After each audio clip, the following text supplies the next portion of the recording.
મેં નક્કી કરી નાખ્યું જીવનમાં, લાખો લોકો બોલ્યા કરે, જેટલું જરૂરી હોય એટલું મન બુદ્ધિ સુધી જવા જ નહીં દેવાનું. અને મન બુદ્ધિ સુધી જવા દે અને નિષ્ઠાની કચાશ કહેવાય. તમારા માટે ઘણા લોકો વાતો કરશે, શું હાલી નીકળ્યા છો? જરૂર હોય એટલું લેવાનું. બિચારો બાળક છે, અનસૂચ છે, એને ખબર જ નથી કે પરાભક્તિનો પરમ સંદેશ લઈને હું ઘેરે ઘેર આવ્યો છું. તમે બધા કેવા છો? પરાભક્તિના પરમ સંદેશ વાહક. હું કોઈના ગુણગાન ગાતો નથી, તમારા કહું છું. જો પરાભક્તિના પરમ સંદેશ વાહક.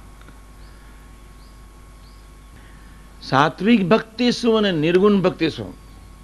ભગવાનની સ્મૃતિએ સહિત કરવું એ સાત્વિકતા કહેવાય. અરે આમ બુલેટ વાગી ગઈ. હા.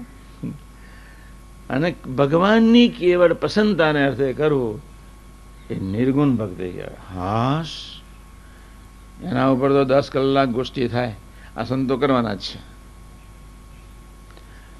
ભગવાનની સ્મૃતિ સહિત કરવું. હજુ તો સ્મૃતિ કરવા જતા તો જે અમને ખાવાનો કોરિયો આમ રહી જાય. આપણે પ્રેક્ટિસ પાડવી છે.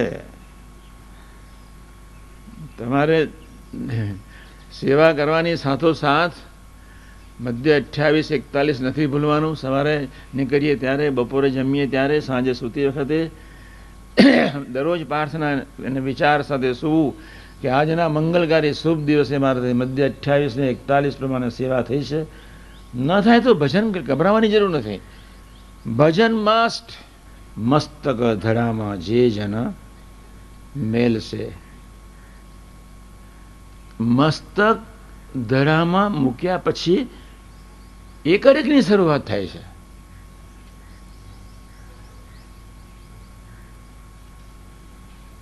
મસ્તક ધડામાં મૂક્યા પછી શું થાય?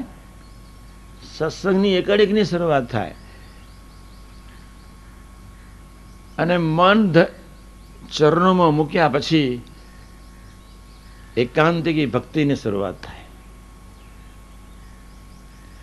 ત્યાં સુધી ક્યારેય ભક્તિનો સ્વાદ તમે કરોડ જન્મે નહીં ચાખી શકો.